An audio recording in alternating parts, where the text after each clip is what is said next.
Desakan pembubaran Majelis Ulama Indonesia bergema di media sosial. Ini berkenaan dengan ditangkapnya Jain An-Najah oleh Densus 88. Kalau urusannya sama Densus 88, tuduhannya ya apalagi kalau bukan seputar terlibat jaringan terorisme.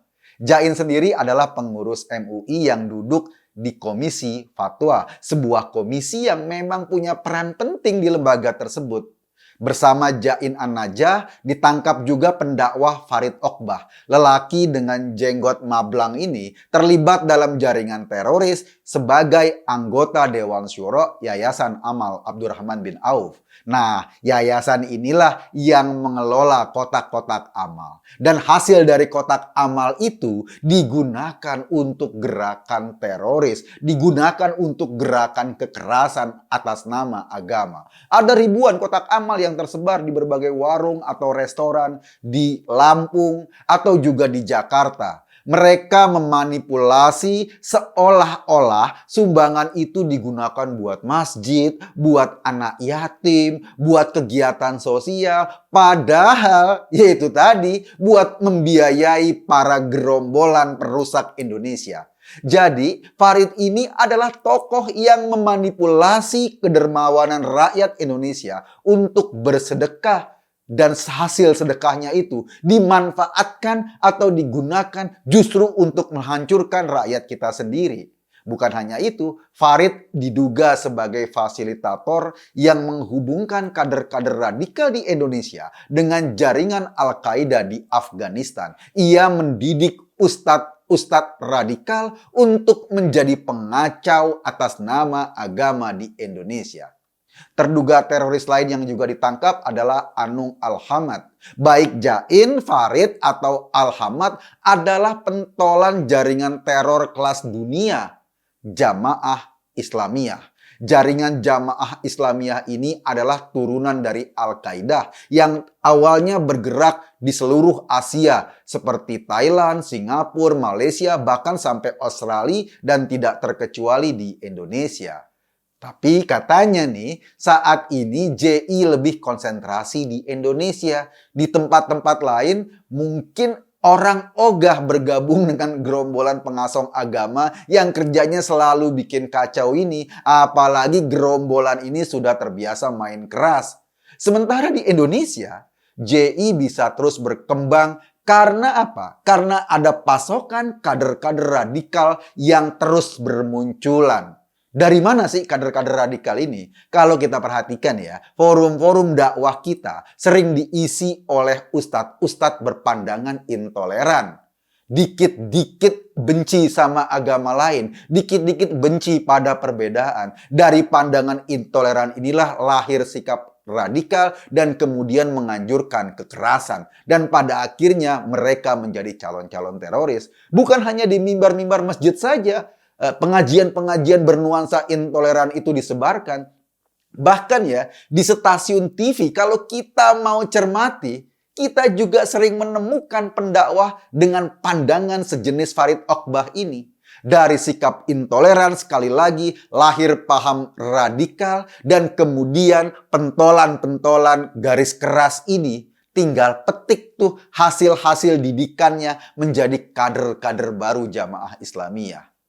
Indonesia punya banyak pengalaman soal aksi terorisme seperti ini. Air mata korban belum juga kering. Kesedihan mereka masih membayang di depan mata akibat kekejian orang yang berlaku serampangan, sembrono, dan biadab dengan mengatasnamakan agama.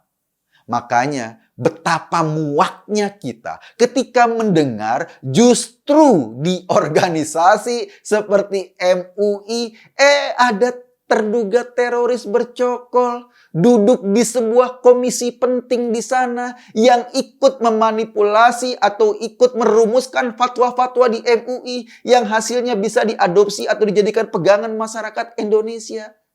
Iya, organisasi ini justru dibiayai APBN. Dan sakitnya kita, mirisnya kita, organisasi yang dibiayai dari hasil pajak kita dikenal menjadi tempat mangkalnya dedengkot teroris. Kan nyebelin banget. Jadi jangan kaget jika desakan agar MUI dibubarkan langsung digemakan netizen. Dan netizen inilah para korban teroris sesungguhnya, masyarakat para korban teroris sesungguhnya. Jadi bukan karena kebencian terhadap Islam, kebencian terhadap ulama, bukan. Mereka adalah korban kekerasan.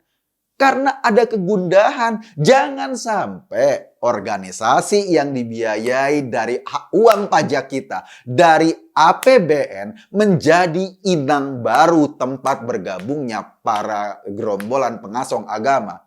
Bahkan menjadi perisai untuk memanipulasi aksi-aksi kekerasan mereka. Iya, dengan ditangkapnya Jain An-Najah ini, MUI boleh aja ngeles bahwa apa yang dilakukan Jain adalah urusan pribadi, nggak ada hubungannya dengan MUI. Tapi alasan itu nggak bisa juga diterima dengan begitu aja. Itu kayak MUI mau cuci tangan, mau lepas tangan. Kan baru aja kemarin kita denger nih ya statement dari Wakil Ketua MUI Anwar Abbas yang meminta Densus 88 dibubarkan. Bayangin loh, seorang Wakil Ketua MUI minta sebuah divisi khusus yang menangani teroris dibubarkan. Permintaan Anwar Abbas ini dikatakan atas nama pengurus MUI. Setidaknya media mengutipnya seperti itu. Mungkin MUI bisa berkelit lagi bahwa itu adalah pernyataan pribadinya Anwar Abbas, bukan pernyataan resmi MUI. Iya, oke, itu pernyataan pribadinya. Masalahnya, pernyataan resmi MUI yang mana terhadap keberadaan Densus 88? Kita nggak pernah dengar. Ketika Anwar Abbas minta Densus dibubarin, nggak ada tuh bantahan dari MUI. Seolah sebagai lembaga, pendapat MUI ini ya seperti yang dikatakan Anwar Abbas itu, minta Densus dibubarin. Kalau kemudian sekarang terkuak, ada pengurus MUI yang ditangkap Densus 88, jadi para netizen seperti saya dan masyarakat umum bisa mengait-ngaitkan dengan statement Anwar Abbas tadi. Ternyata maksud permintaan Densus 88 dibubarin tuh ini toh. Untuk melindungi para gerombolan garis keras agar nggak ditangkap seperti sekarang.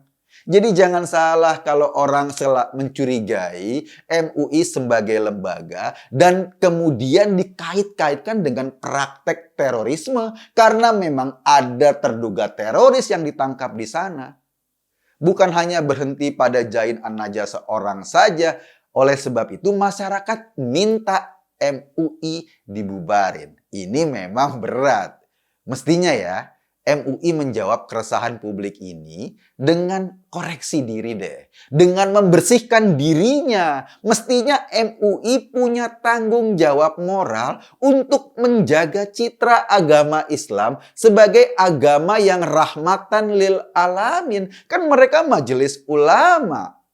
Ketika menggunakan dana publik via APBN atau APBD, mestinya MUI juga punya tanggung jawab moral. Yang digunain duit warga Indonesia loh. Jadi MUI punya tanggung jawab moral agar semua kegiatannya ikut membuat Indonesia adem. Ikut membuat Indonesia yang teduh. Bukan malah memelihara gerombolan-gerombolan garis keras untuk berlindung di sana. Untuk menggunakan MUI dan memprovokasi bangsa ini.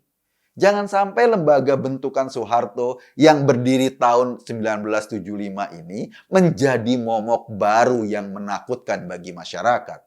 Karena menjadi payung gerombolan-gerombolan pengasong agama. Ketika JI sudah distempel sebagai kelompok teroris atau JAD sudah distempel sebagai kelompok teroris, mereka menyusup ke MUI dan menggunakan nama besar MUI untuk memprovokasi masyarakat. Dan kemudian ya, atas desakan pembubaran MUI ini, yang paling nyebelin justru respon dari Anwar Abbas, sekali lagi, Wakil Ketua MUI Pusat. Anwar berlogika begini, jika karena jadi sarang teroris, atau jika ada satu pengurus MUI ditangkap karena terduga terlibat jaringan teroris dan kemudian ada tuntutan MUI dibubarkan, maka kata Anwar Abbas, Republik Indonesia juga harus dibubarin dong. Karena kan teroris ini adalah warga negara Indonesia. Aduh, nggak gitu juga kali Kiai. Kita jadi spanning dengar kalimat Wakil Ketua MUI ini. Spanningnya kita karena pertama, MUI itu adalah Majelis Ulama Indonesia. Kalau Republik Indonesia dibubarin, kan kacau. Indonesia MUI-nya mau dikemanain? Biaya operasional MUI saja masih dari pajak kita. Masih dari pajak yang dibayarkan rakyat untuk negara Republik Indonesia. Malah dia minta Indonesia dibubarin. Ngaco banget. Jika MUI memang mau menjawab desakan publik ini, mestinya yang pertama dikedepankan adalah mereka punya tanggung jawab moral untuk meluruskan orang-orang yang pandangan agamanya melenceng. MUI harus kembalikan pikiran-pikiran agama di Indonesia menjadi lebih toleran, menjadi lebih adem, menjadi bagian dari rahmatan lil alamin. Jangan salahkan juga, atau gini, setiap kali ada terorisme terjadi, tiba-tiba MUI statement, teroris nggak ada hubungannya sama agama. Halo, buka mata. Pelaku teroris itu yang melakukan ledakan, yang melakukan bom bunuh diri, dan saat ini terjadi di depan mata kita, itu jelas-jelas agamanya Islam. Dan mereka melakukan itu atas dasar keyakinannya pada agama Islam. Ini problem serius loh. Jadi MUI harus melihat ini sebagai problem serius dan dia bertanggung jawab untuk meluruskan pemahaman agama yang mencong ini, agar agama ini tidak menjadi sesuatu yang menakutkan, agar agama ini tidak menjadi sesuatu ancaman buat masyarakat kita. Itu tugas MUI. Lembaga ini harus berdiri paling depan memerangi intoleransi, bukan malah sebaliknya mendorong-dorong intoleransi terus terjadi. MUI menurut saya perlu mengaudit ideologi semua pengurusnya. Kenapa? Karena sudah ada indikasi dengan ditangkapnya seorang pengurus MUI oleh Densus 88 bahwa ada orang yang ideologi kebangsaannya nggak lulus di MUI. Jadi harus ada audit ideologi terhadap semua pengurusnya agar tidak dijadikan inang baru, gerombolan pengacau agama untuk bersembunyi. Agar tidak lagi kecolongan seperti sekarang. Sebetulnya sih MUI perlu juga audit keuangan karena itu lembaga yang menggunakan dana negara. Tapi ya kalau soal bicara keuangan, yaudahlah kita nggak bisa ngomong.